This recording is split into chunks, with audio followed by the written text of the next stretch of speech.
thank the candidates for joining us here today. Sorry.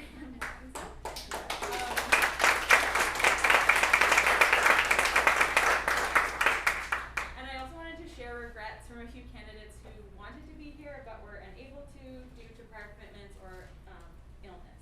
So we received regrets from Ty Mack, who's running in Ward 1, Dan Gibson, who's running in Ward 1, Rob Osborne running in Ward 2, Kevin Bowman running in Ward 3, and Sam Emsley running in Ward 3. So when we started to think about having an event like this for the election here at 10C, we started with the idea of a conversation about the UN Sustainable Development Goals, or the SDGs. 10C is involved in work to advance the SDGs at the community level through our SDG Cities project. And here at 10C, we also work towards many of the SDGs through our programs and operations. As a shared global vision for the future, we see the SDGs as a useful guide for conversations about the actions we need to take in our community that are rooted in sustainability, equity, and justice. As a shared global vision for the future, we see the SDGs as this useful guide for conversation. And then we started to talk a little bit more about what this event could be and what we wanted it to mean for our community. And a few more ideas sort of came to the surface. First, we recognize that while the number of candidates running for municipal office is decreasing across Canada, this is not the case in Guelph. The fact that there are so many people interested in holding positions in local office is exciting, and this sets us apart from other communities. And this is something to celebrate. So that's part of what we're doing here today. We also recognize that across Guelph, communities and neighborhoods share common concerns and challenges, and we wanted to provide a forum for candidates running to represent different wards could have conversations with one another about these concerns and find common ground amongst themselves. So the goal for this afternoon is to have a productive conversation about our community's future and the role that you all as decision makers might play if elected on October 24th. So for the candidates, we have a few community guidelines to sort of keep in mind during the conversation, and those are posted on the back wall. So everyone's here today to hear what you have to say and learn a little bit more about your vision for our community. So we really encourage you to step up and share those ideas. We also are calling on you to step back and make space for the ideas of others. When moving forward, finding common ground is important. We encourage you to find common ground and build off the ideas of one another. And finally, we hope that you engage with respect for one another and for members of the public. And now I'm going to introduce our moderators for the evening. So our first moderator is Heather Watt-Peppenton, who's the Membership Engagement and Success Lead here at 10C. Heather's a passionate community leader and connector focused on activating good work for long-term sustainable change. We've also invited Stuart McDonough to co-moderate along with Heather.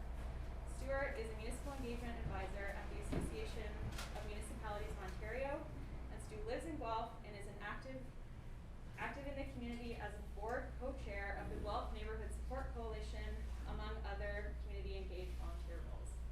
So now I'm going to pass it over to Heather and Stu to talk us through a little bit of the format. Okay. Hi everyone. I think that was enough of an introduction from me because we're here to hear about the candidates. The request was for Stu and I to share why we're here. Certainly as we were organizing this, I think what was most exciting to me was providing the community not only the opportunity to hear the answers to the questions, but also to see and witness how the candidates engage in respectful discourse, in building off of each other. In the context, Stu, you mentioned yes and. So that's a really exciting opportunity. And so I just ask that you listen, not only am I getting the answer, but how are they working together, and how then can that workability translate to a strong and effective council. I do represent 10C, and 10C is a place for community change makers. We are a hub for social change, and I think it's probably safe to say everybody in this room is an engaged community change maker, so I can't think of a better host for this event. Go ahead, Stu. Thank thank you, Heather, and thanks, Emily, for the introduction. And I won't add much more, except to say that so much of the reason why we wanted to change the format of this from debate to conversation, and why we have multiple wards coming together, is so that it's not about divide and distract. It's about really building on the ideas of others. And before I worked at AMO, I worked at the city and helped to co-develop Guelph's community plan, and then revise it to address systemic racism. And one of the things I learned through that is there's so much more commonality in amongst our wards, whether you're in Ward 6, downtown, whether you're high income, low income, whether you're young or old, and people really want to see things happen, and through collaboration is what I learned in this community. We have challenges, big important challenges that we have to deal with. So what is the best way to do that? So we can't control how you respond to these questions, but what we do encourage you to do is, instead of finding somebody that you disagree with and going in there, you may end up doing that, is who's somebody that you agree with and can build on what they've talked about in that, as Heather said, yes and type of mentality. So we'll get started now. We're gonna do minute-long introductions. So really, like, what is one thing that you want people to walk away with? Remembering that brevity is not always the core competency of a politician, but it's always really enjoyable. So we'll start up here, and we'll go along the back wall and then back along the front. And you're gonna get a hand signal from Emily, and you're at 45 seconds, so you can try to wrap that in and rein it in. Okay? Go ahead. Hi, my name's Michelle Bowman. I'm running for City Council in Ward 1. I became an aquatic ecologist to solve social environmental problems, and I'm really proud that I was able to restore and protect the rivers in our mountain national parks. But at this point in my career, I think I can have a bigger positive impact in politics than science. My vision for Guelph is to incorporate some diverse views, build consensus, and strive for leadership. I really think Guelph is positioned to be a leader as a municipality in ending homelessness, for example, and of course, achieving sustainability. What I'd like to center is the well-being of people and the environment in all the decisions council makes. Hi, my name is Luke Cousineau, and I'm running in Ward 3. I was born in Guelph, and I grew up here and moved away, and I chose to move back because I think that this is a community where I wanted to live and where I wanted to have a family, which I have now in Ward 3. I'm a scholar and an educator. I teach at the University of Waterloo, and I'm interested in being on council because I think in the spirit of yes and, we are in a position here in Guelph where we can be leaders. We can be leaders in sustainability, and we can be leaders in helping to end some of the social difficulties that people in our community encounter. And so I think we need to think hard about how we house people here, how we move people here, and how we feed people here. And we can make good future-oriented decisions that center science. And I think I can help do that. So, hi everyone. My name is Elia Morrison. I'm running for councillor in Ward 2, and I am going to try to yes and this as well. Build off of what's been said. My history is that I am an arts manager, educator. I work at Video Media Arts Center over in the ward, and working in a nonprofit.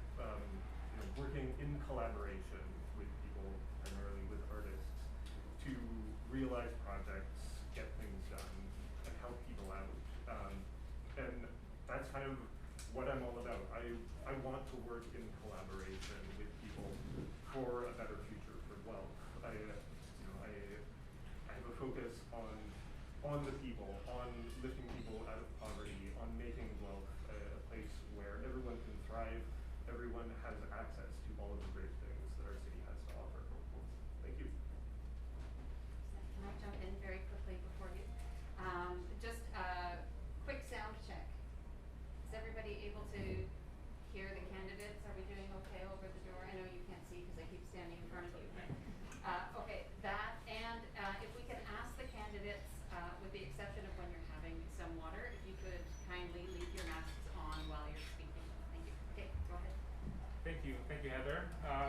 name is Rodrigo Goller. I'm one of the candidates for Ward 2.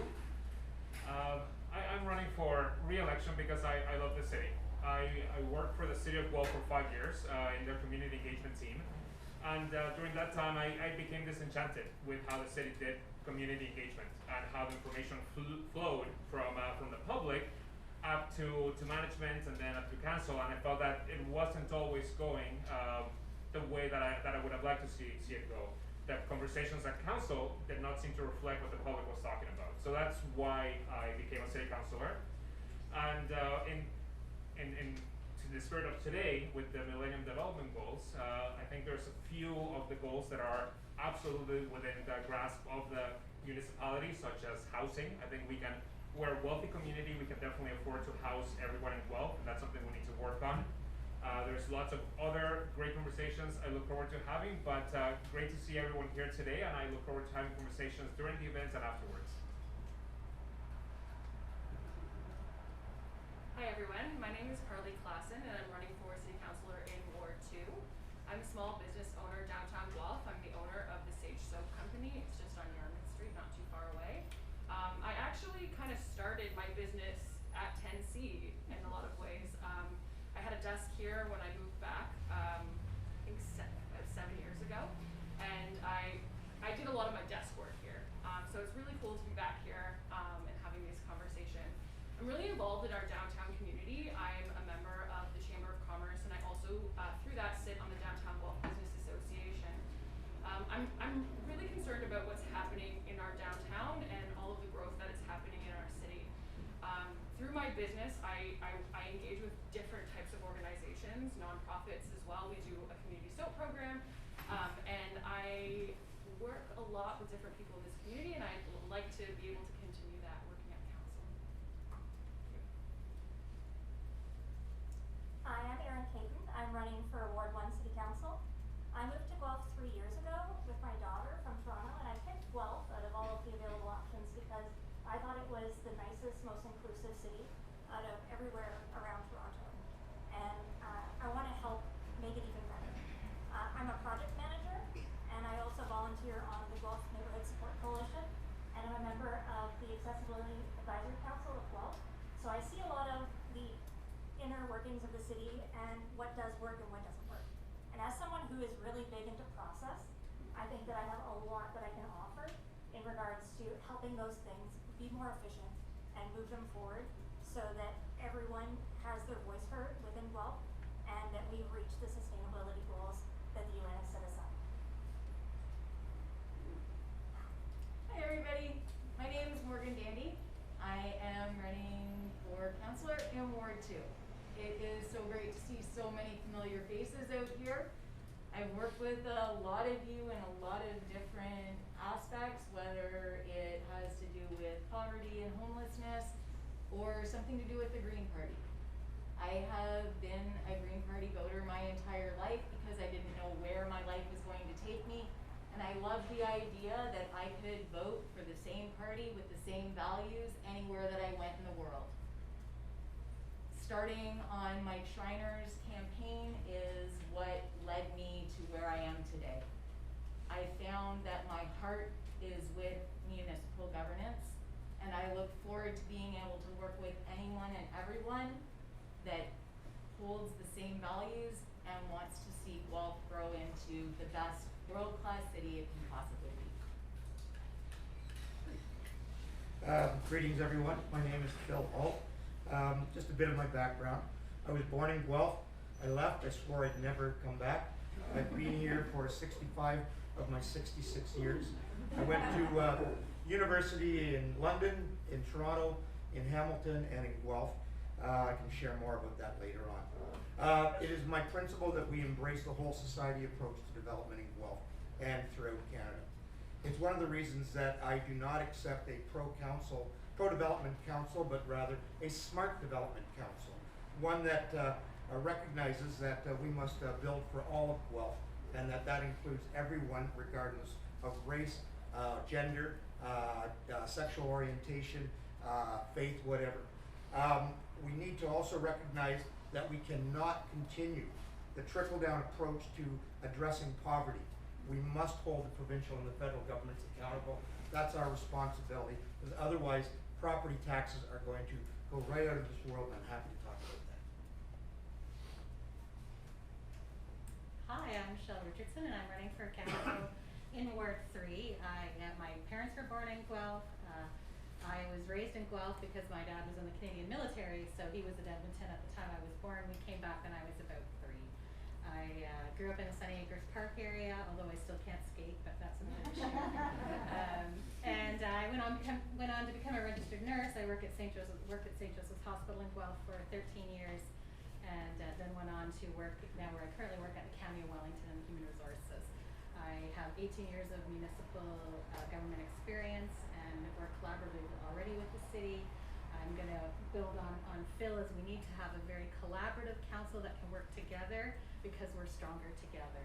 There's so many issues, so many big issues, neighborhood issues, and I really want to continue to work and make sure we're using all of our resources to make Guelph the great city that it is. Hi everyone, my name is Chinwene. I'm running for the City Council for Ward 1. I've been living in the city for the past 12 years. I moved into Canada 16 years ago. I'm running for the City Council because it's very simple. The City Council is generally one-sided. There's no diversity in City Council. Look around here. I'm the only person here, person of color. That's not how a city looks like. I want to bring diversity to City Hall. I want to bring so that we can have different lenses to decision making, so that it will be sustainable to all our city, so that the city can work for all, not just for selected few.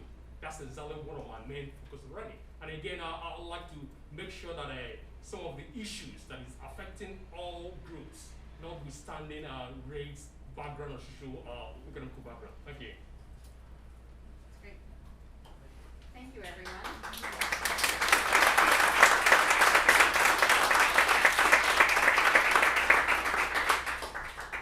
Okay, so we're going to move on to the questions.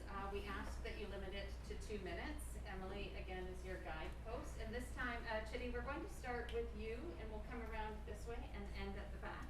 I'm going to start with the question. If you have a question for the candidates, you do have the opportunity to add it to the board. Over here, you can visit Jude and Sonia over at the tables over there, and they'll provide you with a piece of paper if there's something you want to add. Candidates have the opportunity, if you don't get to these questions today, you'll have the opportunity to answer those.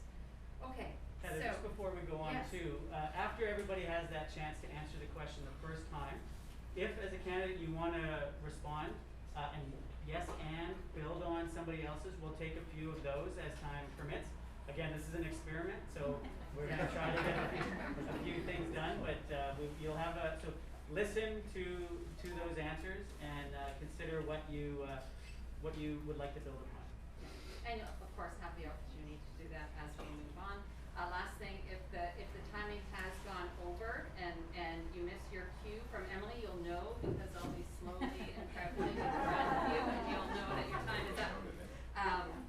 It's not meant to be as menacing as it looked. So, question number 1.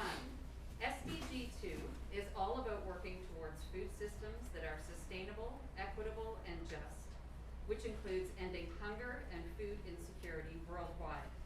Household food insecurity, or insecure access to food, is primarily due to financial constraints.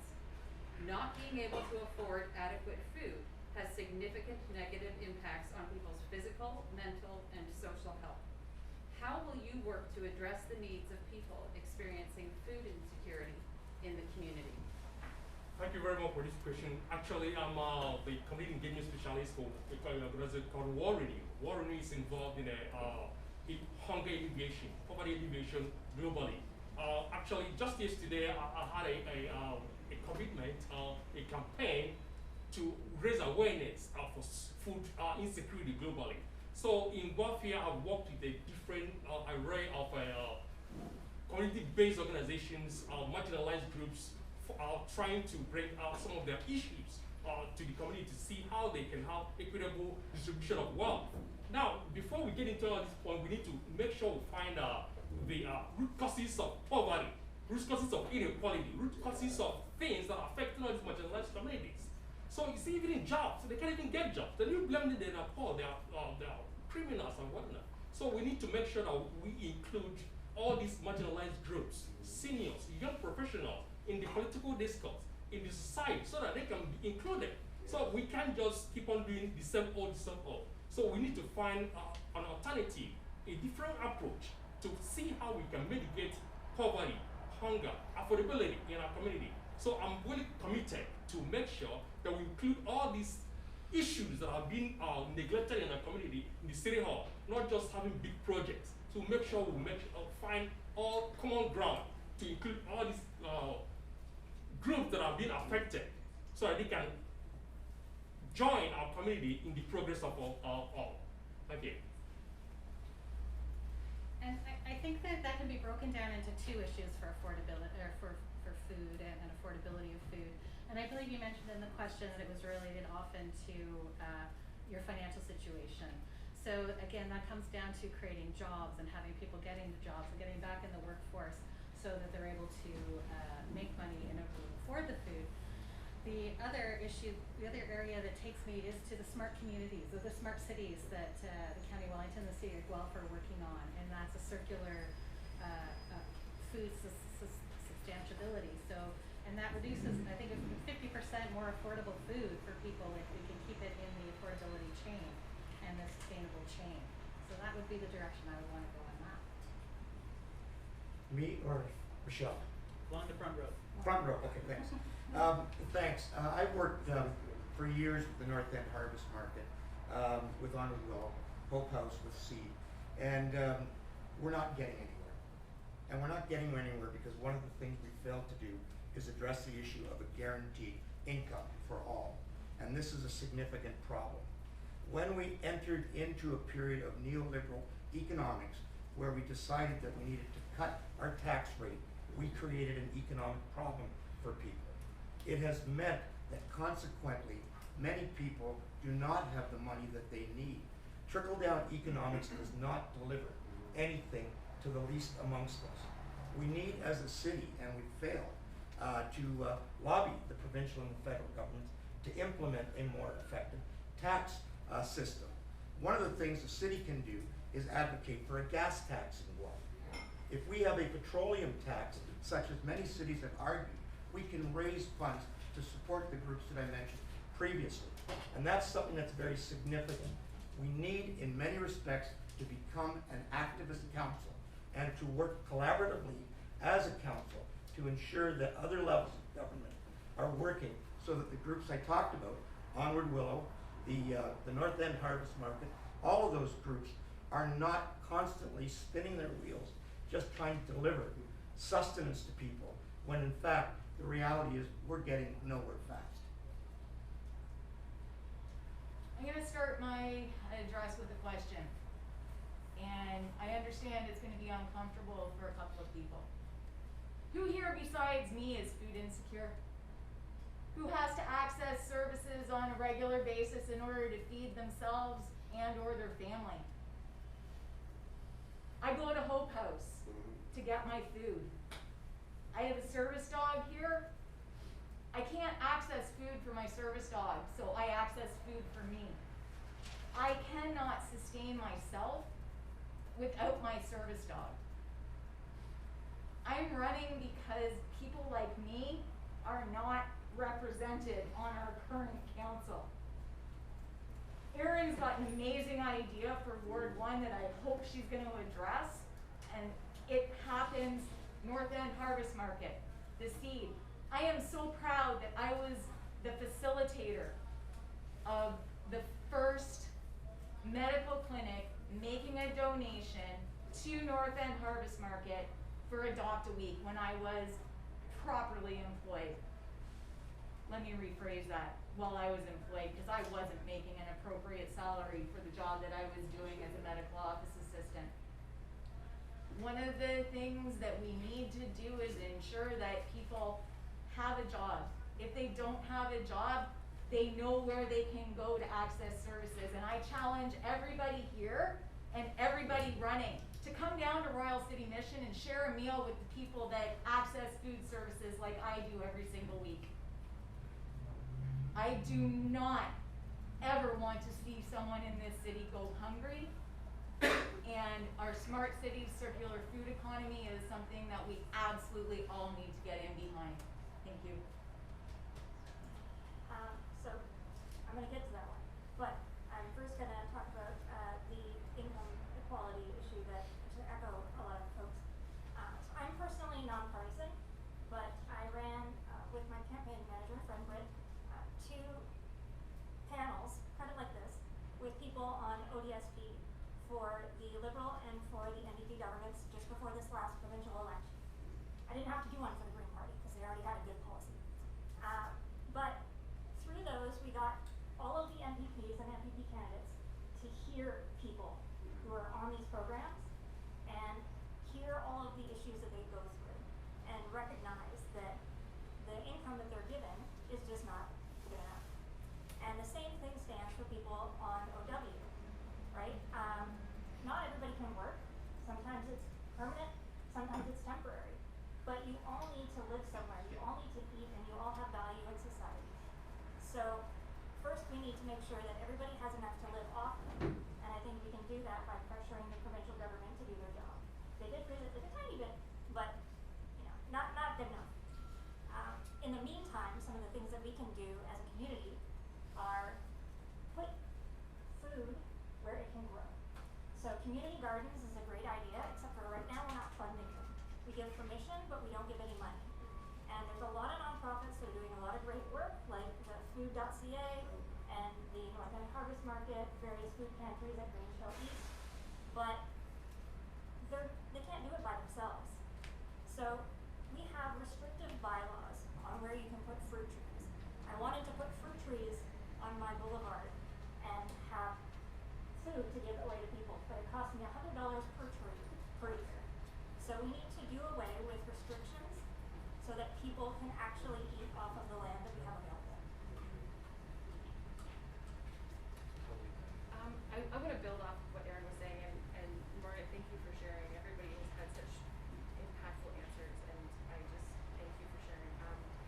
I think urban agriculture, and during the pandemic, I took it upon myself. I saw that Brampton had a seeds program where they were providing seeds and soil to residents to be able to develop their own gardens. And I sent some emails to the city of Guelph asking if we could potentially also have this type of program, because there was a real opportunity during the pandemic, I think, to be able to start cultivating some of these gardens.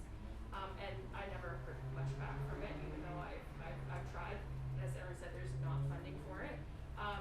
And so, like, I want to look at projects like this. I think that we have a lot of space. I mean, there are people who have lots of space that we could be developing, and when I've visited other communities, I've noticed that people I know have started to cultivate their neighbors' yards. And I think that we need to see more of these types of projects, and I'm going to just say ditto to a lot of the other things that have been said too. Thank you. That's it's an excellent question, and I do agree with a lot that has been said, particularly with advocating for universal basic income. I think it's the solution moving forward for communities. And one of the challenges that we have as a municipality is that providing food is not part of why we collect property taxes. So I got a lot of pushback when the Guelph Neighborhood Support Coalition came to council asking for more funds for food security for the North End Harvest Market and the seed. We did provide increased funding, and I think that unfortunately that is what we'll need to continue doing until the provincial and the federal level create universal basic income. So it is a band-aid measure. It's not good enough. It's not what we should be having, but I think it's what we can do in the short term, working through the seed and the other community organizations to provide emergency food.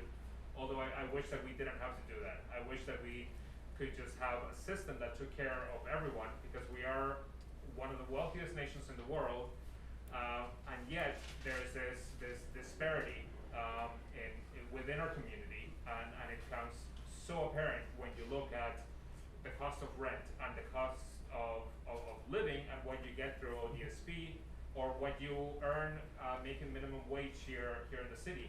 It's an untenable situation. Well, so we have residents that are not in a position to actually survive in our city and are having to look at other places to go to.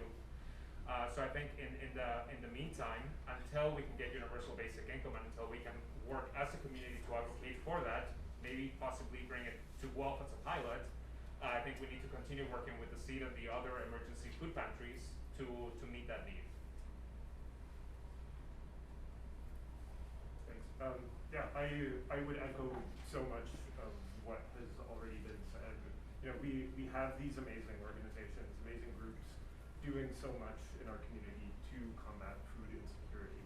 And you know, they shouldn't have to. They shouldn't have to exist. We are such a wealthy nation, such a wealthy city, that everyone could truly be supported. And you lifted out already things like universal basic income, even just, you know, getting people a safe place to stay means they free up a little bit of their income, meager income, to be able to access food.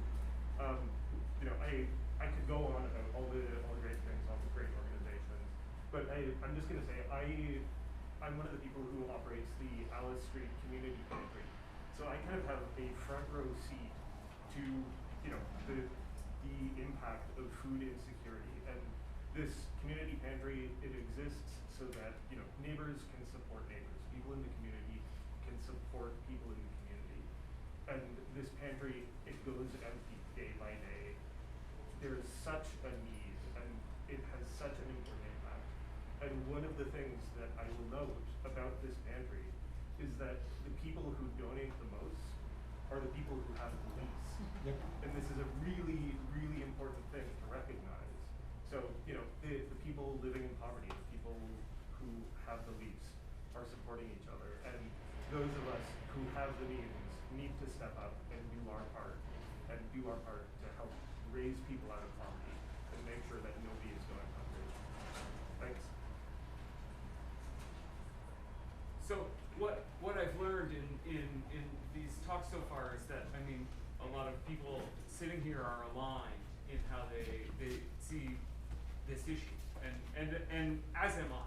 What I'm going to add to this is that there is extensive scientific research about all of the things that the other candidates on this panel have brought up. So we've talked about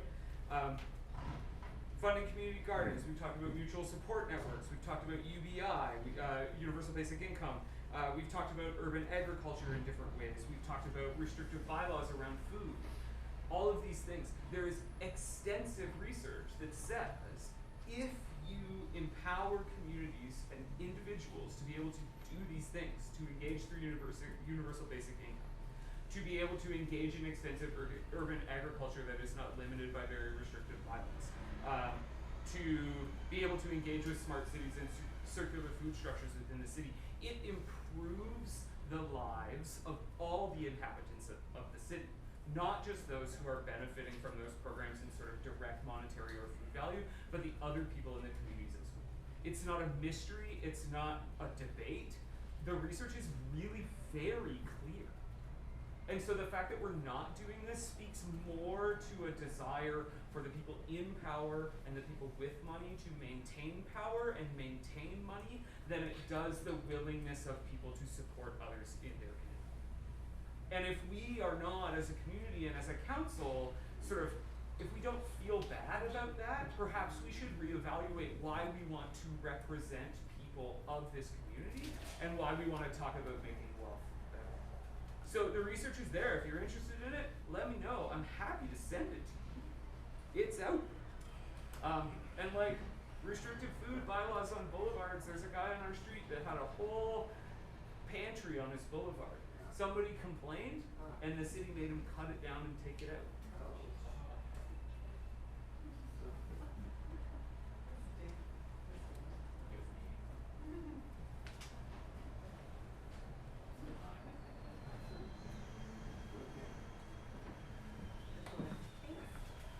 Yeah, I just wanted to start by saying I'm a huge advocate for guaranteed livable income, and you've heard all the reasons going around the panel. I just wanted to build a bit on some things that Morgan and Shitty said. that if we incorporate diverse voices and incorporate the people actually marginalized, then we get to better solutions faster. So Morgan has lived experience. Chitty brings a whole different perspective from all of his work around the world. But I also wanted to build on that by saying that the original sustainable cultures that lived here, the indigenous people,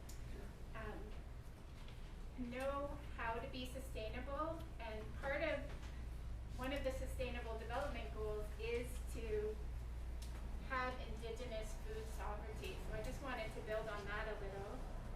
And I also wanted to build on what Erin and Carly were saying about urban agriculture.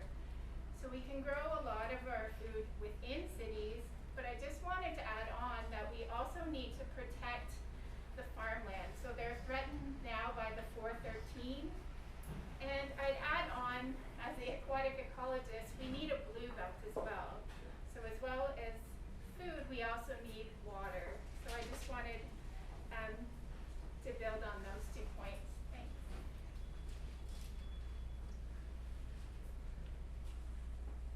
Just go ahead. Yeah, and actually, maybe Erin, I can ask you if you want to join in on this as well. I think something that we could talk about as far as urban agriculture goes too is the Yorkland space. Yeah. I think that's something, just to build on it, is I think there's a really great opportunity there to integrate some of these ideas into some land that we already have. And it's important to preserve that land and incorporate these ideas into it. And I know that you've done a lot of work in this area, Yeah. so I feel like you could build on it a bit better. So there's a nonprofit that works off of the Yorklands, and they're called Yorkland Green Hub, and they do a lot of community farming right now. And the issue with the Yorklands is that a lot of the property is owned by the province, and so we don't really have the availability to go on it. And there is some issues with the soil because the reformatory used to do metalwork, and so a lot of the soil is contaminated, and it's not really adequate for farming, so you have to kind of do raised beds. But I was told that you can do fruit trees really well there. So I would recommend that we would plant a lot of fruit trees on our property if given permission by the province, and we could really feed a lot of people that way, right? There's no reason why we can't just grow food and give it away. And I think that the Yorklands, in conjunction with a lot of the nonprofits, is one of the ways that we can build on that and make that go forward. Like some of the groups that you've worked with too, right, with the Guelph Sport Coalition, those are already trying to give away food to the communities. So if we just allow them the space to do what they do, then we can make it a lot easier on a lot of people. I just wanted to expand. So I don't know how many people are familiar with donut economics. I started a book club studying donut economics. We went through 3 iterations of it, starting in 2019 and running through until the end of 2020. One of the things that the author Kate Rayworth says in the book is the focus of development should be on advancing the richness of human life rather than the richness of the economy in which human beings live. The aim should be to enlarge people's capabilities, such as to be healthy, empowered, and creative, so they can choose to be and do the things that they value. That's what we're talking about. I can't remember the individual who said a society should be judged on how they treat the most vulnerable. I know I'm paraphrasing, somebody will probably be able to say what the exact quote is. This is what we're looking at. How do we care for the most vulnerable in our society? If we cannot feed ourselves, who is going to help us? If we're not protecting our farmland and our water, how are we going to eat? Guelph is one of the best places. I am friends with Chef Kay at Hope House. She was on a recent seminar, and she was astounded at the paucity of food supports outside of Guelph. She thought we were having a hard time, and she discovered that we are one of the best. What does that say about this province? And then Yeah, we'll go thank you. we'll go to Phil. Sorry, Yeah. Thanks. A bit of homework. When you get home, take a look at your income tax versus your property tax and assess how much you are paying for property taxes versus income tax. And then assess how closely do your property taxes approximate the services and the connection that you get to your representatives versus your income taxes and the services that you get from the federal and the provincial government. Your property taxes are significantly lower as a percentage than are your income taxes. And this creates a problem because cities are very limited in the money that we can raise. Yet what we can do is advocate for tax reform that would permit cities like Guelph to actually raise more money and deal with issues such as what we're talking about better. Something else to consider. You get roads, you get taxes, you get sidewalks. One of our problems right now is downloading from the provincial government. Most people are not aware that part of our challenge is the downloading and the failure for us to be compensated for that downloading, for court services, for housing, for social services, for all of those things that are invisible to many people. The other thing to consider is in World War II, we had Gardens for Heroes on every front garden in Canada. And if you didn't have it, you were considered to not be patriotic. We've changed the equation. Now, if you don't have grass, you're considered to be somebody, and I don't mean marijuana, you're considered to be someone who is threatening the beauty of your neighborhood. It takes the community to change that equation again. I would appeal to everyone here to advocate for exactly what was expressed at this end, for the fact that we need gardens for heroes, the people that are living on the street in ways that probably most of us would dare to do. That's all we can do, just a little thing, but we can demand of our councillors something better. Thank you. Go ahead, Stu. Okay, was there anybody else that had a comment before we move on to the second question? Okay. I just wanted to expand a little bit what Phil said about getting more autonomy for municipalities. So I started politics at the federal level, and I decided to run municipally because this is where the action happens. And I think as a communities, we can build these solutions. The communities know what we need, we know what the solutions are, but trying to come up with solutions that will fit the whole country is almost impossible. So I've lived in Edmonton, all over, and it's really different cultures in these different provinces and cities. So I think Phil's right on the money when he says we have to advocate for more autonomy so we have better tools to solve these problems. Okay, thank you. Chidi, one last comment. Can I add a little bit about this community gardens and some grassroots organizations in the community? Sometimes they don't get funding. I used to work in the city of Guelph, a community allocation panel. They don't really give funding to small organizations that don't have a compelling application, because this small organization, they don't even have the money to hire like a grant writer to do their applications. So they get mixed up. So if you're small and trying to help little communities that are actually hurting, all of us that we all ate our breakfast and lunch, it's not a problem for us, right? But there are a lot of people just tucked in, forgotten. There are some little group of organizations trying to help all these groups. They don't have funding. They don't have support because of all these red tapes and established norms and to give them funding, little funding. They don't even ask them. So if we can kind of change the format of giving funding to small grassroots organizations that actually know the causes of all these root problems, I think we're going to be better. We can help as a team cell to help the vulnerable to come up. As a society, we have that moral obligation to help the vulnerable to come up. Thank you. Okay, we have another candidate who wasn't able to be here earlier, so we're going to ask him to join in.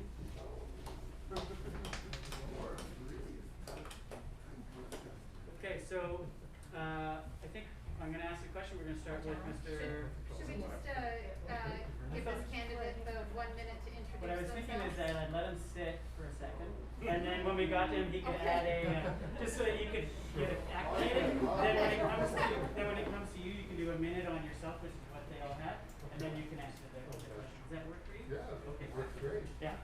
Just thought I'd not put them right on the spot at the beginning. Okay, so second question.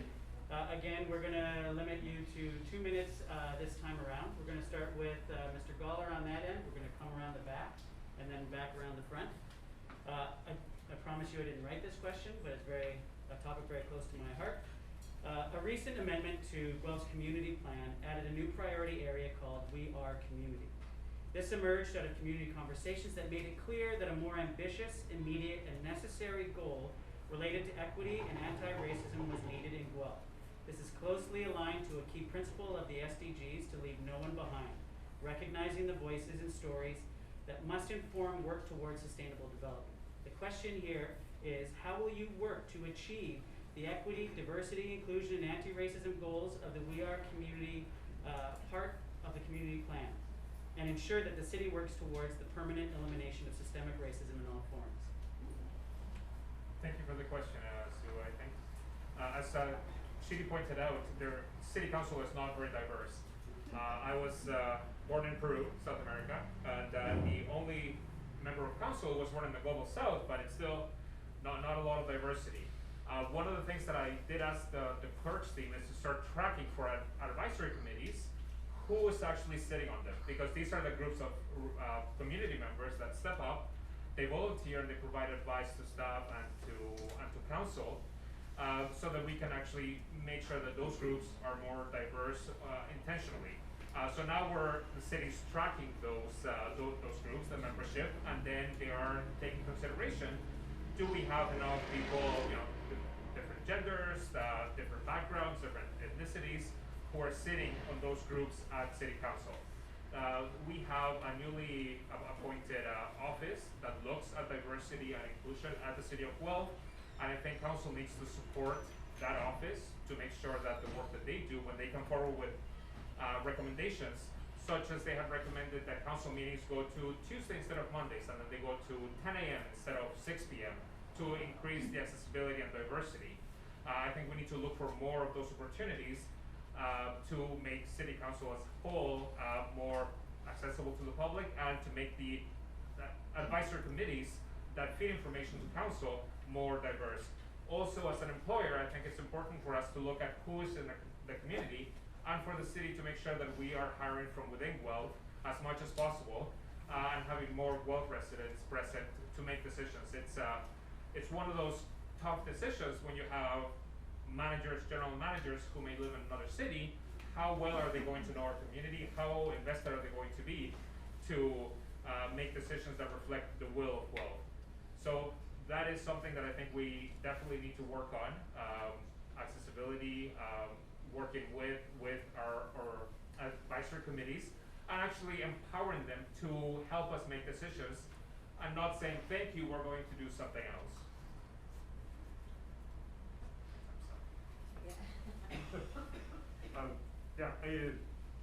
Diversity is so important, because without a diversity of voices represented on council, represented in city staff, represented in who is delegating and advocating to city hall, we end up with huge blind spots. I will say, look at me, I'm a white guy in my mid-30s. I am not the voice who should be representing diversity, but what I do think I can do is provide my platform. If I'm elected, I believe that I should step aside and bring in the people who actually have the lived experience, have the knowledge about the issues that I am blind to, because just for the privilege that I walk through daily life with. I think that it's important that we also value the labor of these diverse groups, diverse peoples who we are inviting into City Hall. And we should be paying people to consult on these topics. We should be recognizing that it is work, and it is often very emotional, very draining work for these people to be doing. We need to ensure that we're just putting value on the people who are contributing to making the city better for everyone, not just the people who look like me and who are sitting on city council and just the old boys club. We don't need that anymore. So I'll leave it at that. Thank you. I'm gonna, I think, build here a little bit because both Rodrigo and I are talking about representation, how we do representation. And this speaks to Arnstein's a scholar that talked about, it's called a ladder of representation, and where do we fall on that? And do we fall in a space of tokenism where we're bringing individuals in to sort of represent underrepresented communities, give us opinion, not pay them often, and then send them away to continue making decisions. I mean, a critique of city council and here and in many places in Ontario and in Canada is that it looks an awful lot like me and not an awful lot like the cities that and the spaces that they're meant to represent. And so again, I think like Elia, I mean, not to borrow your words too much, but am I the right person to be talking about that? I mean, what I can bring to that discussion is I'm a social justice scholar, right? I'm a person who laughs when the word woke is weaponized because all that means is that I think other people are people too, and that they deserve to be heard and represented and actually listened to, rather than brought in as sort of a token representative and then sent on their merry way. And so I think what can the city do? Well, I mean, I'm running to represent Ward 3, which is a wildly diverse ward, especially if you think about socioeconomic status, right? We have spaces in Exhibition Park contrasted with spaces in Honor Willow, which is made up, there's a lot of subsidized and co-op housing there. And so, I mean, we have some wildly diverse folks in our ward, and I don't think, anyway, that anybody from Honor Willow on the north side of Willow is running for council, right? And why is that? Well, can they afford to? Do they have the time? No, right? So, like, you know, it's funny for the fact that it's funny, but it's not, right? You know, so I think I'll end there. Thanks. Oh yeah, lots to build on. I guess I'll start with something that Rodrigo said, and that is collecting data. So as a Green Party, we were highlighted in some of the last elections as being the most white party out there, and that's exactly the opposite of what we wanted. So Krista and other people, the current city advisor worked, and we actually hired experts to help us figure out this problem. And the first thing they asked us to do was to collect the data. So I think that's really important, that we can't have targets unless we know where we are. And yeah, I liked other things that were said about the intersectionality of it. So people can't run for council if they can't afford to run for council, if they're worried about rent and they're worried about food. And so another great resource that I always look at, and I know Krista mentions too, is the wheel of marginalization. So there's lots of different ways to be marginalized, and there's lots of ways that those interact. And I'll just finally put in a plug for the Indigenous community again. I know they were upset that their Sacred Fire event wasn't publicized on the city website. They were upset that only a few councillors went. Honestly, just follow them on social media and you'll get to know their views. And it wouldn't hurt to, before these things are published, just run it by them. And I know we don't want to overburden them, but ask if they'd like to have a look at it before it's published. Well, everyone, I want to start off by saying I'm sorry. I got caught up with a constituent. We were talking about some downtown issues and the homelessness that's going on and how it's affecting the businesses, so I felt it was a really important conversation. I couldn't rush out on it. My name's John Bertrand. I'm running for Ward 3. I'm a father of 2 girls. The reason why I got into this is because I'm looking at the affordability and I'm looking at my girls. I want to raise independent girls, and at the rate the affordable housing and everything is going, there's going to be no choice. They're going to be depending on us in the future. So I wanted to get involved and see, with my real estate background, if I can make an effect on this. As well, there's been a lot of division over the last couple of years, which is going to bring me to this recent question. And you know, I feel a lot of things that everyone said here so far is very good, but I feel also it starts with us. We're the leaders in our communities as councillors and mayors, and we need to work collaboratively. We need to work together and achieve the results our city is asking from us. If we can work together, hopefully this can spill onto our community and everybody will start unifying together, and you know, we can build a better community that way. But it's on us. It's on us. I feel, yes, these issues existed long before, you know, the last few years, but I feel they really got exposed over the last few years, and it was politics that exposed them. So now it's up to the politicians to bring us back together. And we got to do a lot of listening. We have to do a lot of listening. I don't have the answers to all this. Again, I'm a middle-aged white man. I don't have all the answers, but I'm gonna listen. I'm gonna listen. I'm gonna see what we can do to bring everyone into our community. Great. Thank you. And John, we didn't mention the rule. You were within time. Emily will put her board up to let you know when you're close. Great. Thanks very much. Go ahead, John. Okay, me again. Now, the point is that talking about the diversity and anti-racism issue in our community. Well, the point is that it's on paper. It's just PDF files of strategies and plans, thoughts and prayers. Enough. Don't look around you again. Once again, don't look around you. I'm the only person of color here. That's not how a city looks like. No, it's not. We need to see the root causes of this. Why is this happening? Why can't we build these folks out? I went to a park the other day last with my kids. They are like the Eastview Community Park. They are like almost 2,000 people enjoying themselves with different kinds of sports. There isn't a single person of color, a single marginalized group there. Do you think they don't want to come to play?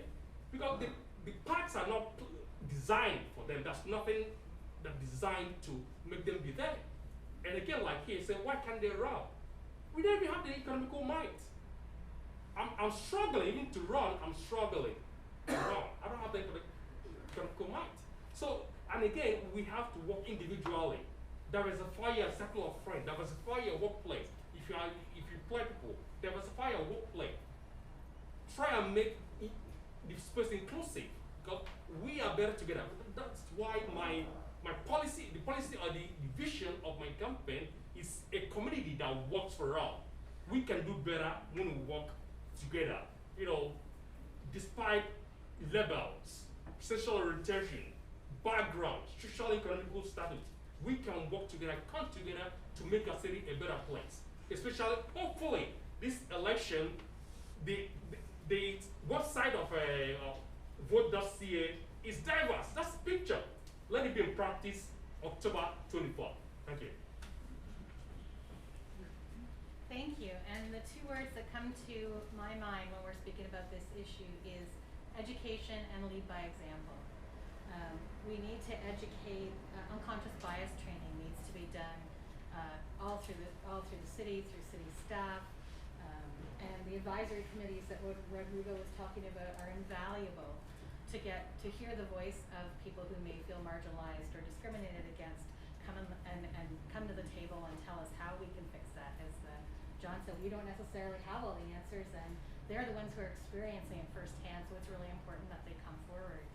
And to lead by example by having these committees at work, and as you know, the Ontario Works program where they have where maybe new people who are coming to our community, how do we connect them so that they know that there's these opportunities to get involved?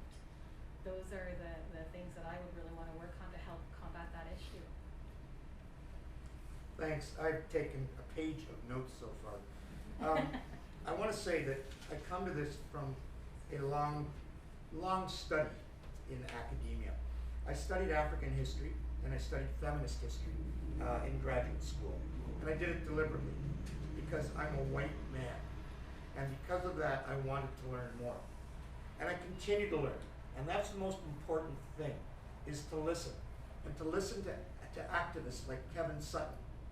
When they express concern for tokenism, and they express the need for us to really grasp the issues of color and take them seriously.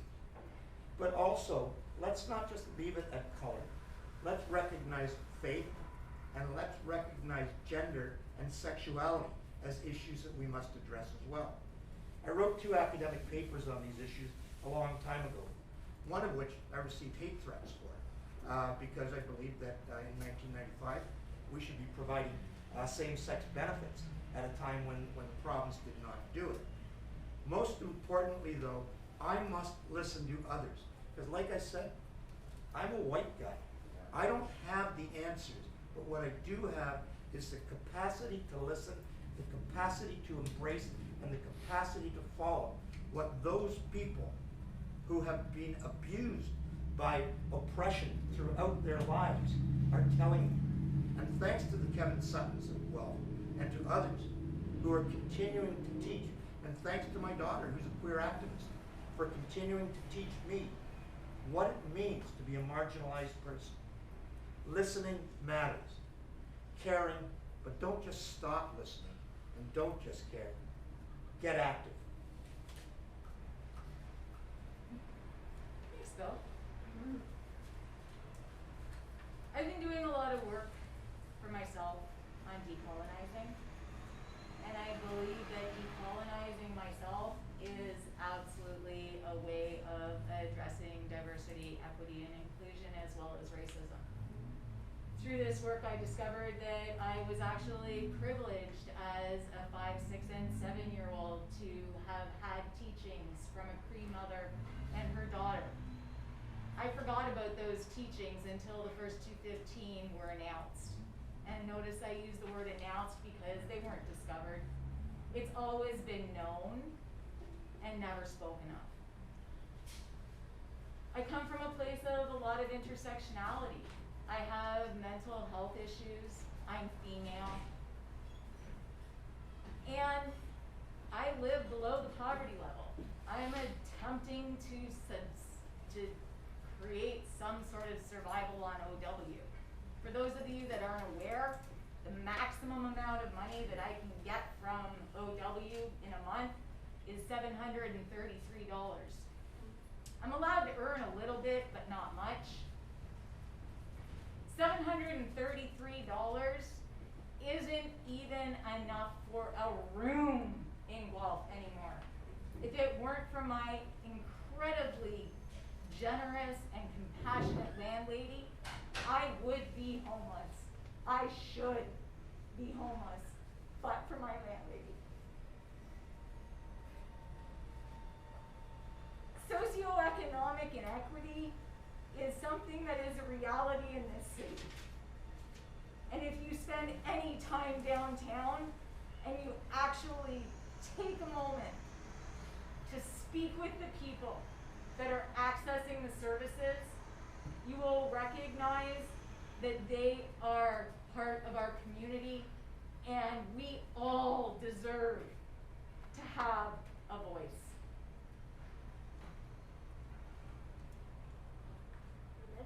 I'm good. I'm a non-binary person, and we don't have any of those on council. And if I'm the first non-binary person that you've met, that's okay. You can talk to me about it afterwards. We can have a whole conversation. But I'm also a disabled person, and thank you for switching chairs with me. And I'm on one of the equity committees for the city. And I can tell you right now that they don't really have to listen to the advice you give. And that's a big problem. So legally they're left, like they have to have us, but they don't have to actually take our advice. And one of the things that I've seen in the city that's very, very indicative of that is the speed bumps that all just went in. So we told them that for disabled people, this is a bad idea. And we sent them studies upon studies, and we explained how they increase speeding, they increase recklessness. And when I was walking up and down and meeting neighbors on Starwood Drive, I met a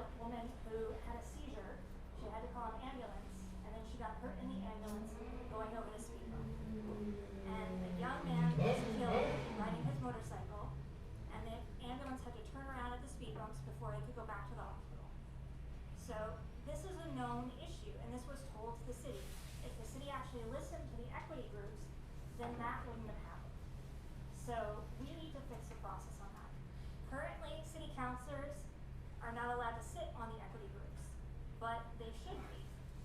They should be sitting in on every equity group for at least one meeting a year. And the equity groups don't create their own reports. They're distilled by the city. And it's basically like playing a game of telephone tag, right? By the time it gets to city council, it doesn't necessarily always have the same meaning. And I don't think the city's doing this on purpose. It's just not direct enough of a process. So if we fix the process, then people can be involved. And like with your plans, I found out that the community groups that are being asked questions, none of them were Indigenous people. And that area has a huge Indigenous history. So we need to include all voices. Here, here.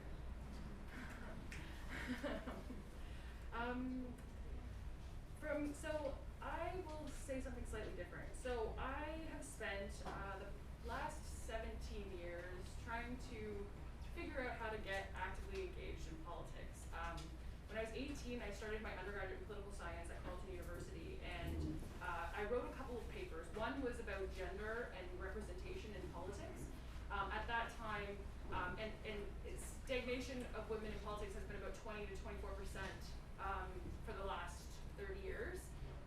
And so that wasn't really encouraging to me. And then I wrote I attended some conferences and I wrote a paper an article for the paper called Women and the Path to Politics, because I couldn't really understand how to get involved. From like a young, active political science major, there's no path. It is really, for me anyways, at that time, it was a mess a bit. And over the years, I have been empowered by many people who ask me, when I show interest, to show up to things. Every board that I've sat on is because I've been encouraged. And I think that there's still a deficit in, I think this room, the people up here, it's gender balanced, and maybe Guelph is a bit of an exception to that, but when I look around at politicians, I often see the same faces, and I wasn't sure how to get there. So as a representative, I really would like to be able to connect from a gender equity point of view, and to be able to also invite other young people and women, and not just women, but all people to be involved, because it took me 17 years to really be here. Thank you. Before we go on to responses to it, I'm just going to repeat the question and then ask that responses are specifically building on what people have said and addressing the question. So we were talking about the recent amendment to Guelph's community plan, and a new priority area called We Are Community. And certainly all of the answers have beautifully addressed your senses and passion for community. So the question is, how will you work to achieve the goal of We Are Community and ensure that the city works toward the permanent elimination of systemic racism in all forms? So if you have something to build on in that context, we'd love to hear from you before we go on to our next question. Yes? As I mentioned, I have been working toward decolonizing myself, and part of that work has been engaging with the LGBTQ plus community. I attend a healing circle that is a two-spirit and ally group that is led by Indigenous. I've developed a great friendship with Queen, and she's gone so far as to declare me as an accomplice. I don't know how many people know Bruce Weaver. He is an Indigenous leader that I hold as absolutely an individual that I need to listen to at all junctures, and I seek out his guidance at every opportunity I have. And as Phil mentioned, Kevin Sutton is also someone that I find a lot of strength and commitment from.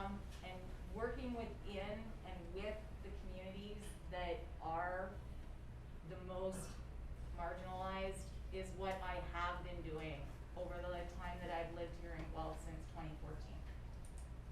And I'll continue to do it. Yes, go ahead, Erin.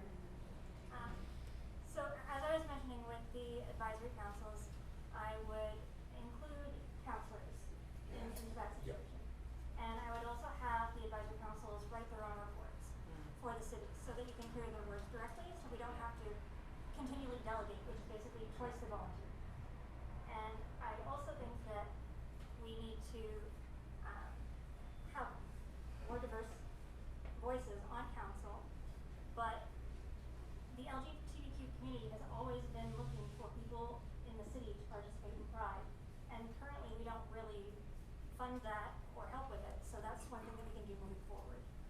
And we should be doing that for all sorts of communities and cultural festivals. So if we increase the city's involvement and funding for all of these, then we'll have more groups who want to participate with us.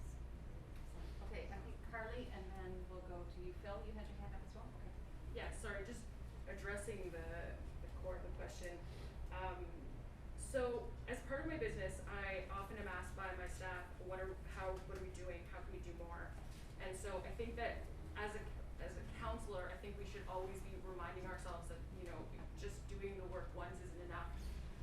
We participate in, there's a woman in Kitchener named Salam Dalab who does anti-racism training, and it's ongoing work that we've been doing. And I think that part of the guidelines are suggesting that it needs to be happening all the time. And I think that it's up to us to do the work, and to also be making sure that we're asking all the right questions. Okay, Phil, and then Yeah, we'll go it's a quick one about the advisory committees. The challenge with the advisory committees has been, one that I think Erin has just nailed, is that the advisory committees are not autonomous. They aren't necessarily committees of council. They are committees to assist staff. So consequently, those reports go to staff first. And that creates a problem for councillors making decisions. I honestly am of two minds about whether councillors should be on those committees at this point. For one simple reason. There is the challenge of political bias with councillors on those committees. And that's why they were initially removed back during the Farbridge administration a long time ago in a galaxy far away. However, without some council representation there, even if it is ex officio, not providing input into the reports, it is often very difficult for us to see them. And Erin, you're quite correct, it is not just the committees that you're sitting on, it's other committees as well. This is a reform that a new council can address very quickly. Yes, go ahead. So I actually just thought of this on the cuff, off the cuff. But I'm looking at our education system, and when our daughters come home during Pride Month and during Black History Month, I listen to what they're getting taught, and I love what they're getting taught. And I have no doubt that the generation coming up has got to figure it out, or they're going to be much better anyway for it. The issue lies in the current adults. And so what I'm thinking is, us as leaders, maybe when we do have these Pride Months and we do have the Black History Months, maybe we get a speaker in where all of council or all of the city staff and council go in and listen to the speaker for an hour so that we can get educated and we can know what's going on here. Because, you know, you can hold all these events and it's all voluntary, and the people who are attending them are usually the people with open minds. So if we implemented something like this, it could help. So thank you. Rodrigo's got me that Sure. there are more that want to speak. Thank you. Celia. Yeah. Actually, Okay. Celia, I'll go I've for it. already spoken. Yeah, I have just been thinking, you know, about, you know, the people, the groups who have been mentioned. You know, Kevin Sutton, amazing person and leader in the community. GBHS, Bruce, Indigenous leader. And thinking, like, well, why aren't they here? What are the barriers that have kept them, let alone in engaging with city council, but engaging with these types of forums? What are the barriers, and what can we as potential council candidates, as city council, how do we break those down? How do we make the access happen so that these leaders who can bring so much to the conversation make it easy and possible for them to engage? So. And I love John's idea, and one of the things that needs to happen is when we call upon communities, it needs to be not during the months that they are being called upon to the extent where they are being depleted. Just because February is Black History Month, we should not be expecting every Black person we know to educate us. It should be upon us to seek out that education throughout the year. Thank you. Okay, it looks like we're good to move on to our next question, and that I think likely with timing, Emily, maybe we'll have a chat on our phones to see what we're going to do while we go to the questions for candidates. But just to acknowledge that questions have been going up on the whiteboards. We see them. We're going to go to this next question, and then we'll get there. Okay, SDGs 1 and 11 explicitly address the need for affordable and safe housing. Federal and the provincial governments must play a role in funding large-scale housing initiatives. Realistically, the city cannot fully fund what is needed in Guelph. And here's the core of the question. What role does the city have in lobbying the provincial and federal governments for returning to funding of supportive, subsidized, and cooperative housing? Stu, where are we starting? I think let's start in the middle. Okay, all right. We'll start with Phil. We'll work our way around. Okay, perfect. Thanks, Stuart. In a previous life, I did fair work on housing with the defunct Wellington and Guelph Housing Authority, which was moved to the counties. Michelle can speak about. It's been an absolute disaster, and in co-op housing as well, where I was involved with a number of people building the first housing co-op in Guelph. This is a massive issue, and I have some significant problems. Rodrigo, you might disagree with me on this, and that's fine. With what the city is doing, we essentially are engaged in tokenism when we provide supportive housing in very limited fashion. The reason for that is that the cost of any unit in Guelph is approximately $300 a square foot. And I did the math. We are looking, without the purchase of land, at a cost of approximately $300 million or more to put in the housing that we need in Guelph right now. The simple answer to this is that what the city can do is we can provide some relief from development charges, parkland dedication for Susan as well, in some senses, which we can make up elsewhere, in order for us to develop more co-op and sustainable housing. But that's not enough. What we must also do is we must actually get stronger in addressing the province. Our Guelph government has been very lax in engaging the province and the federal government for a return to the 1970s housing programs that allowed us to build Haddadi Farm, or the World War II programs that built all of the housing in the West End, which is Memorial Drive, Sleeman, and so on and so forth, which housed people because there was a national will to do it. We don't have that national will, and honestly, you're not going to like it. Guelph can't afford to do it alone. This is a federal and a provincial issue, and that's why I harp on taxation. If we don't change the taxation system, and if we do not address the federal and provincial responsibilities, housing will never be solved here or in any other community in Canada. I love that. That's hard to build on, and he's absolutely right. It's a far bigger issue than just the city of Guelph, and we need to work together between the city and the county. City and county share social services, so we work together closely on that. We need to advocate strongly to the federal government and the provincial governments because the funding that we're getting does not meet the needs of our community. We need to look at creative solutions and try to look outside the box. If there's provincial land that becomes for sale, it should be donated to the municipalities. It's already been paid for by taxpayer money. So things like that, we need to support our rent geared to income programs. There's also a new housing new buyer fund that's through the social services program of the county, where they'll loan people the money for a down payment up to $20,000, and then to get them started in a new home. So we need to look at, again, as a cohesive group of council, and look at really creative solutions and try to look outside the box, because we can only depend so much on what the federal and provincial governments are going to give us, and we need to work together to look at some other creative solutions. Yeah, thanks Michelle for saying outside the box. If we don't look outside the box, we might be living inside the box. Well, I used to be the vice president of a non-profit affordable housing in Southern Ontario. So I've had series of meetings with the county housing and social services with my post. So we did lots of things, and we just realized that actually we need to change the way we do things to get different results.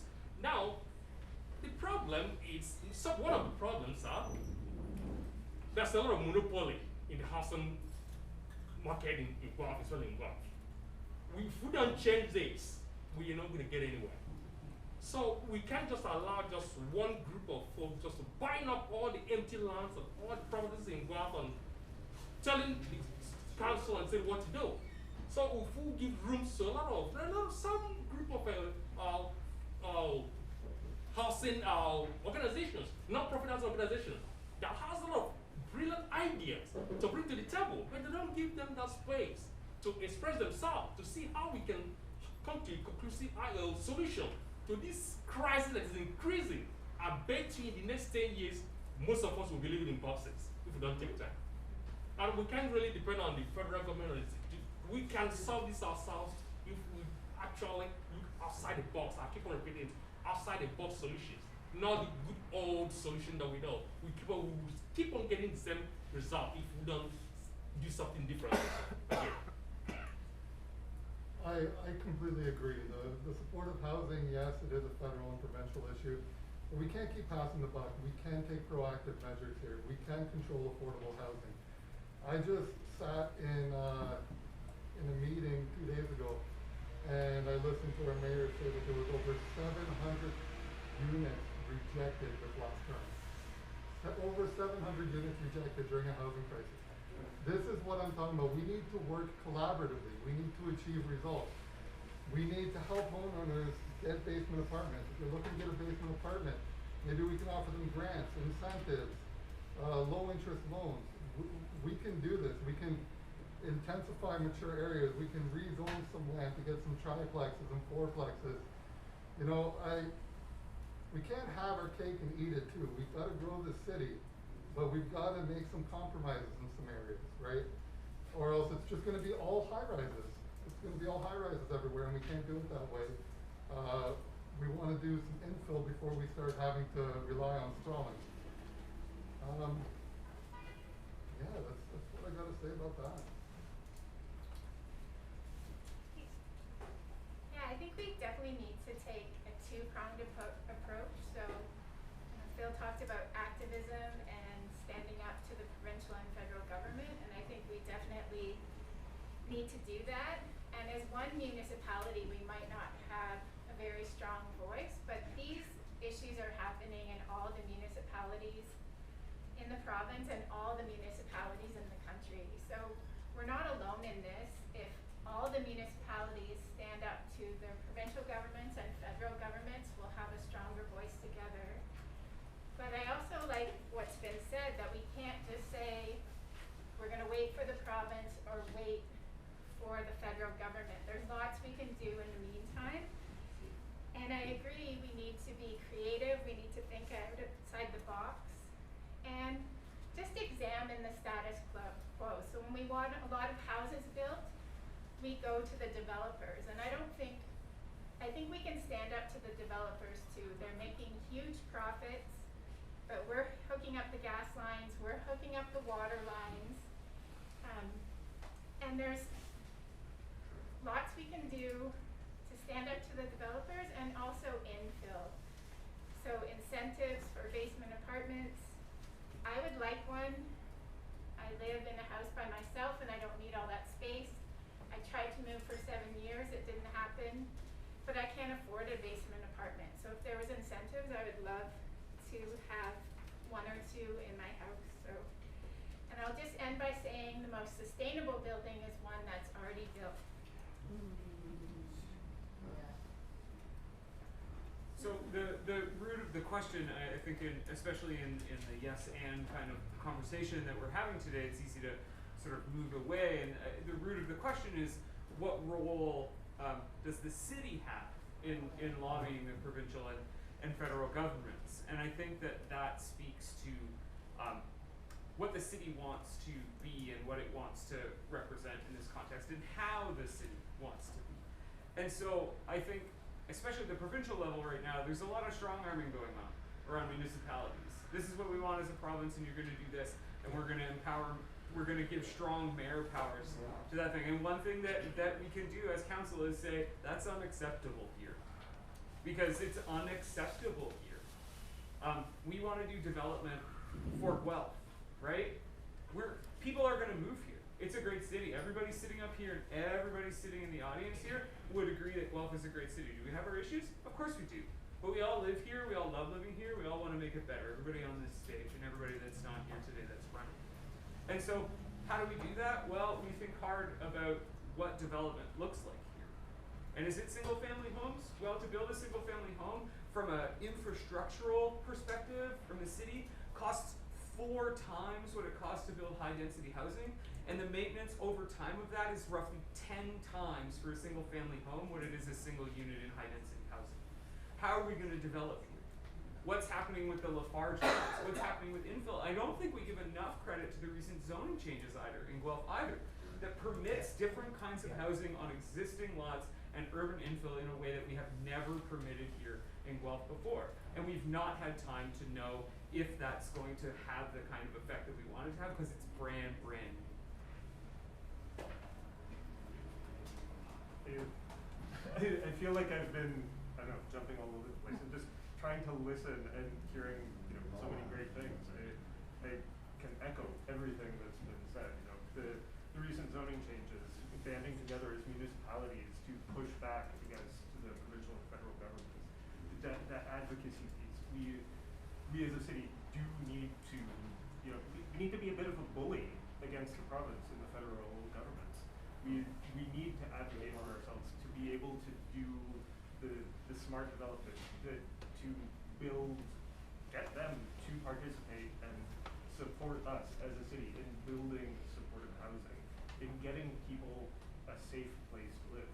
Because we need people to have safe places to live now. It's not, however long down the line it will take for us to advocate and get action. There is a housing crisis now, and there are people without a safe place to stay now. So, we can talk about these great grand ideas, but we do need to be finding strategies as a city immediately to be getting people in beds, getting people under a safe roof, and just housing people. Everyone who wants or needs a place to stay should be able to access one. I have lost my train of thought, so I'm going to leave it there. Just so many great ideas.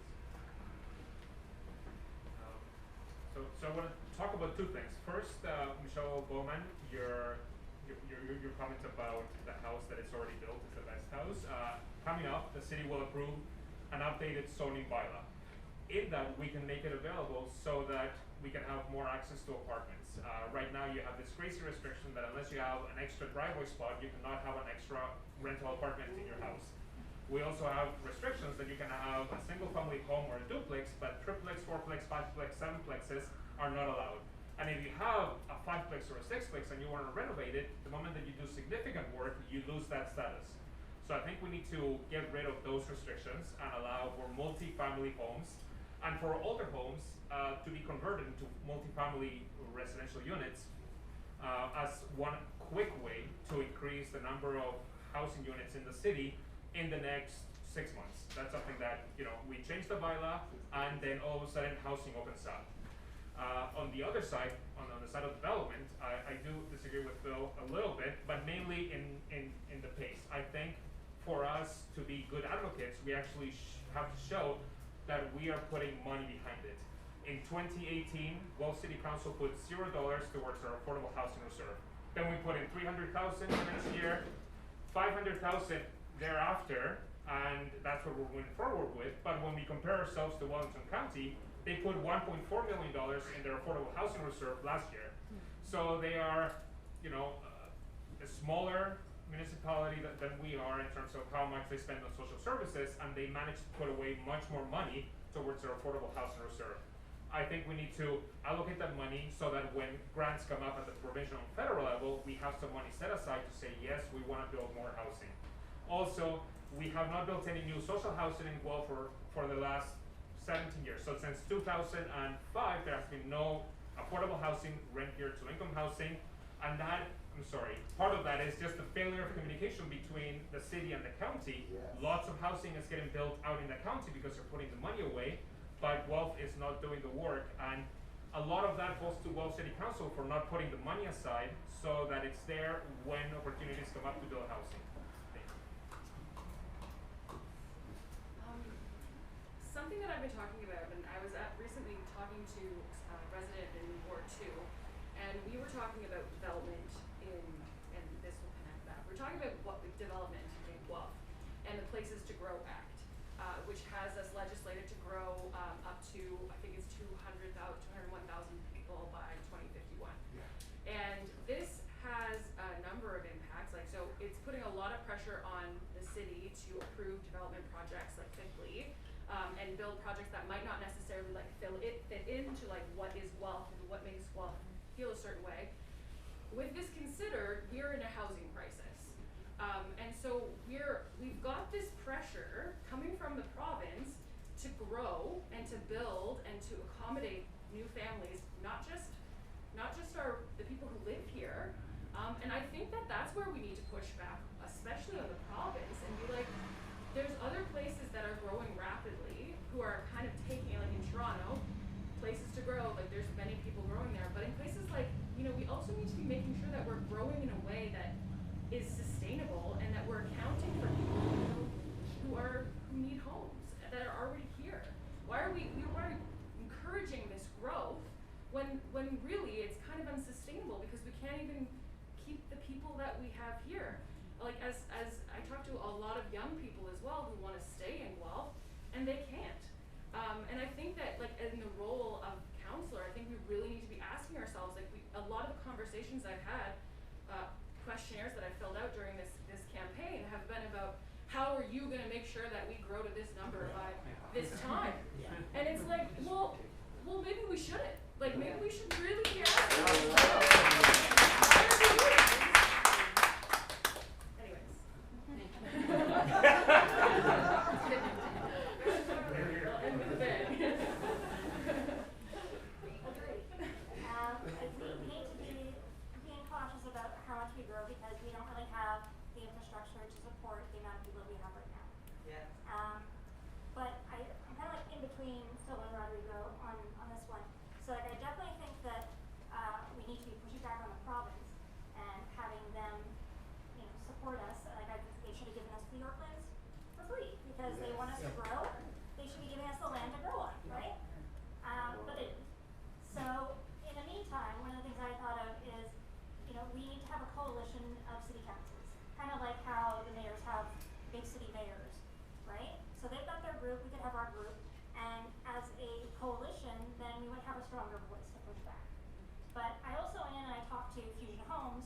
Because the reason they say they can't be truly affordable housing is because they need to make a profit because they're a business, which, that's reasonable because that's what they do.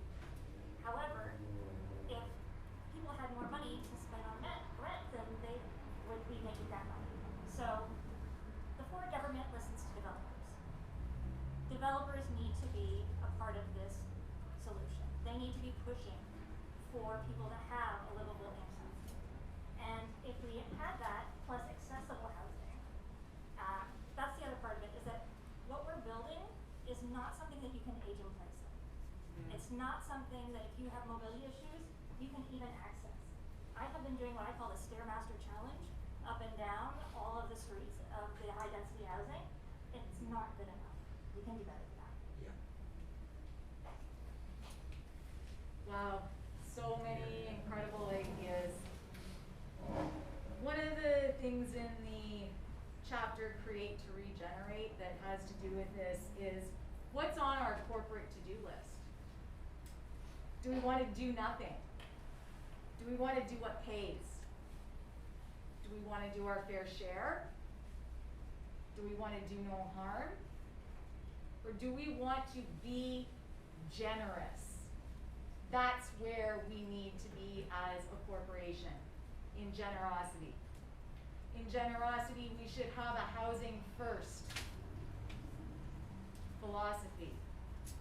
Myself, a mayoral candidate, and Adam Donaldson, along with Kevin Bowman, went on a tour to look at some of the homes that have electricity disconnected within an hour to an hour and a half of very slow walking in a very small area.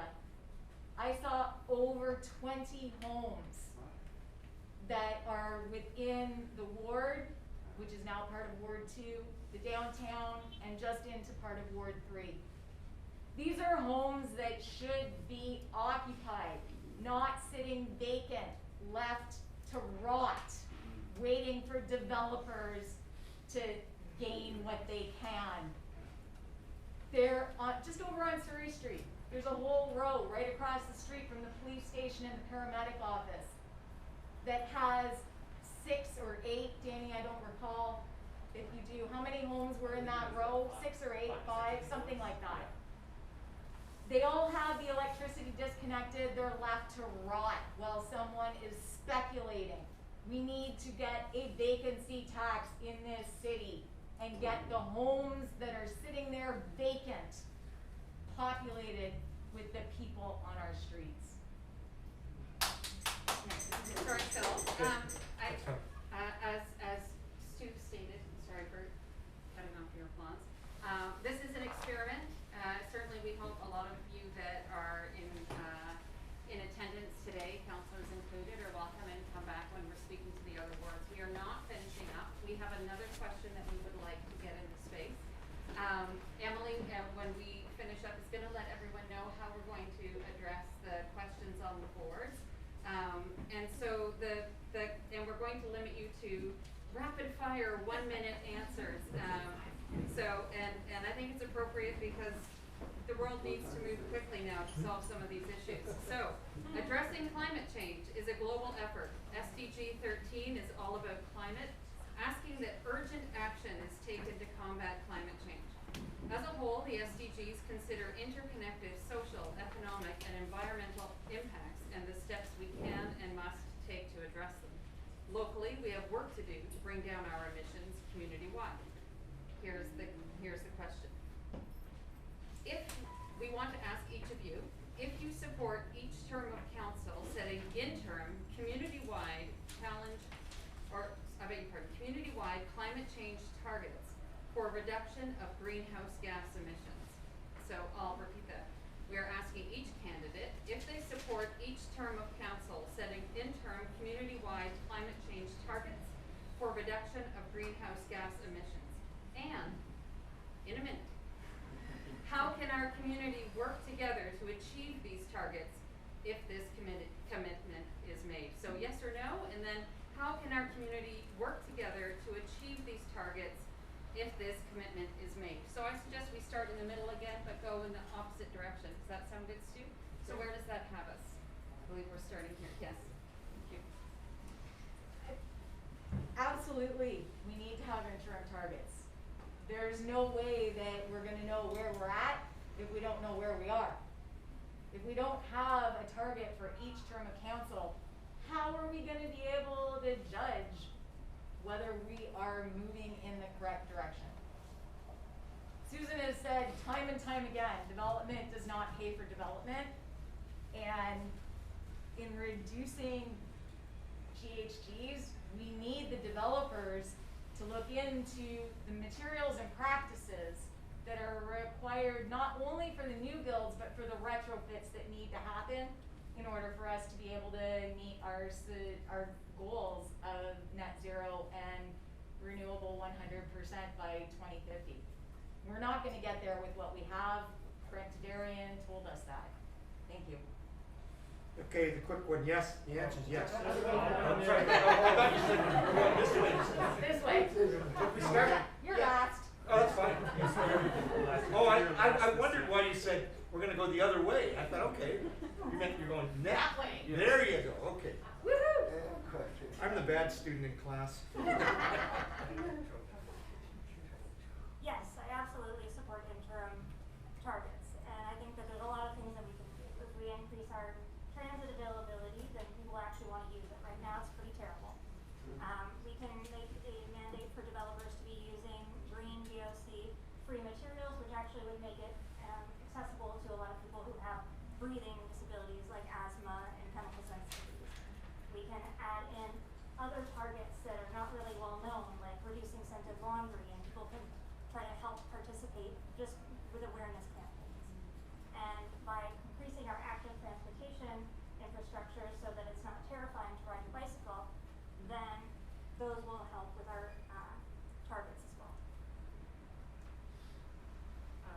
Yes, I think that it's, to Morgan's point, how do you know where you are if you don't know where you've been? Is that same kind of thing?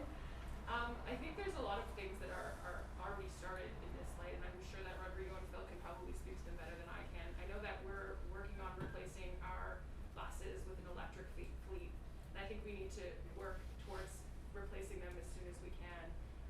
I know that there's also work being done with all of the new buildings with the municipality.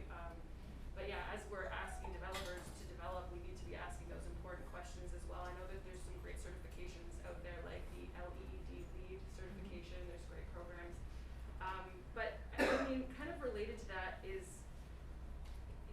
green spaces, and as we grow, making sure that we have these spaces attached to what we're building. Green spaces and our canopy contribute to there's so many things, but it also helps me. And the flag is up and I got nervous, so I'll leave it at that. So yes to interim targets. I think the city of Guelph blundered when we set our targets to be carbon neutral, and then we assigned responsibility for the community to a new group. I think we should have gone with an existing group, like maybe Emerge Guelph, to lead the community to achieve our low carbon pathway. So we have this series of actions, but one of the things that Guelph Council did is then we expected that organization in the community to actually fund themselves. So they had to figure out how to reduce the carbon footprint for the city of Guelph, and they had to become financially independent. And I think it's asking for too much. I think the city needs to step up, and we actually need to take ownership for paying for that work for the community and be community leaders in that regard, work with existing community groups that are already doing the work, support them, and actually help the community go down that path. Because I think it's not realistic for Guelph to expect a group to fund themselves and have this huge change in our community and essentially wash their hands. So I think the city needs to take ownership, be accountable, and provide funding for this to happen in Guelph. Yeah, absolutely. As everyone has already said, we need to be setting these targets and knowing where we're at, knowing where we're going. And lots of great things have already been said. I think transit, active transportation are essential parts of this. Making sure that people can get out of their cars onto a bus that is showing up when they need it to, going where they need it to go, not canceled like I don't know how many times a day. Our transit system is completely unreliable. Our cycling network I'm always being spit out right into traffic when I'm trying to ride my bike somewhere. It's awful. We also need to make sure that as the city is growing, as Charlie mentioned, this mandated growth, if we can't push back on it, it's going to happen. And we need to make sure that we are managing this growth really smartly and designing our city to be walkable, designing a 15-minute city so that people don't have to get in their cars and burn fossil fuels to get around. The question actually raises a question, because the answer is clearly yes, but the question it should raise is, why don't we already have this? Why would we set a target for 2050? None of us can do anything at that scale. It's silly, it's foolishness. So short-term targets are the only way to get anything done.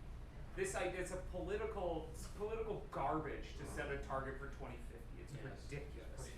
And to paraphrase what other people have said before me, and then I'm going to stop, is we need to put our money, our policy, our expectations of everyone, including developers and ourselves, and our infrastructure where our rhetoric is. We love to talk shit about climate change. It's here now. It's not a future issue. It's a yesterday issue. Let's get our shit together. Thanks.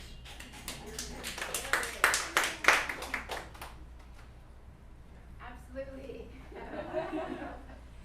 Yeah, I think I was gonna say the same thing, that we need to just draw a line in the sand and say we're gonna do this. So I said before that we hook up gas. There's no way we should be hooking up gas to any new build.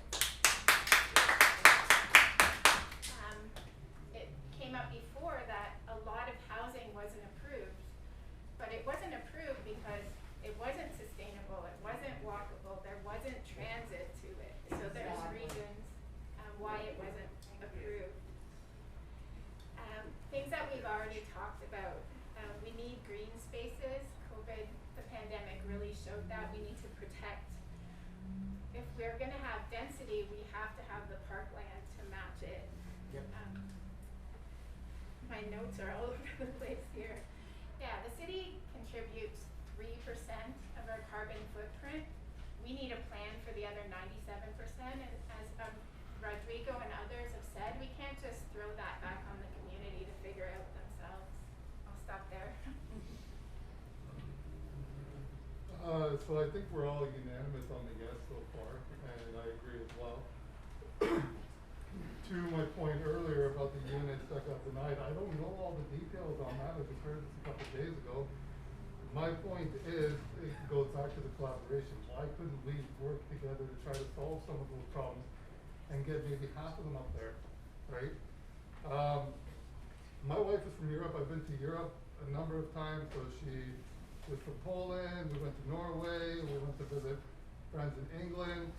Everywhere we went, her friends and family, they don't own cars. They don't own cars. They take public transit everywhere because it's convenient, it's easy.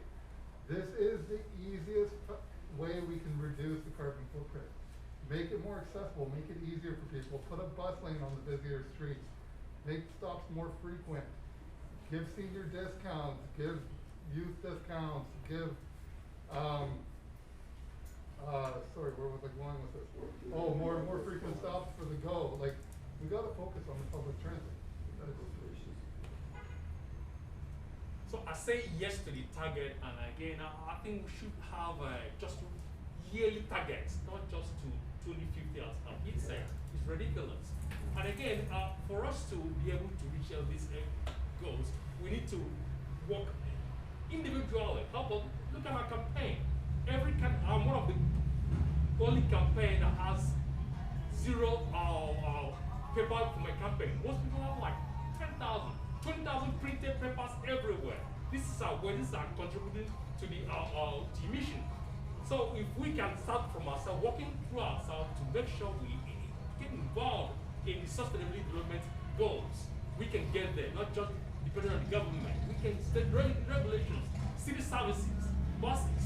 We can get there if we all work collaboratively, individually, making sure that everything we do is sustainable. So in our campaign, let's take it upon ourselves and try reducing the emission.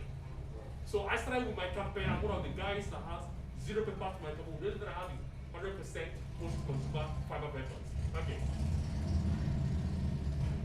And yes, this is a tough one because we're all so agreeable on these with this panel. It's been, transit's been addressed absolutely. The bike, making our lives better for our cyclists and more ability for people to cycle safely is super important.